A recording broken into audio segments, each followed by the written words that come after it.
I'm shooting with the Sony A6300 with the mirror on. I think the mirror is actually designed for the A6000 series because right now the mirror is perfectly lined up.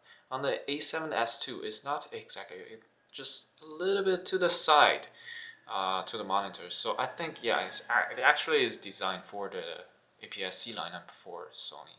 Or, I don't know, it's in general.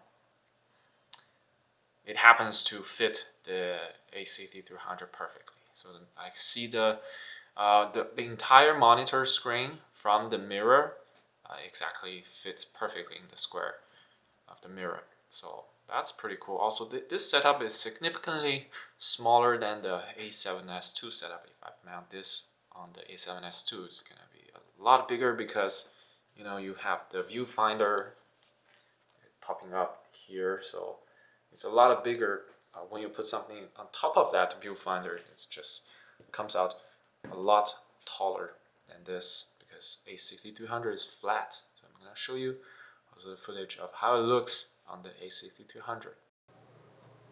There you go, this is how it looks on the A6300, and yes, I didn't realize before that you can mount the microphone on the side of the mirror so it looks even more compact, so it's very neat here.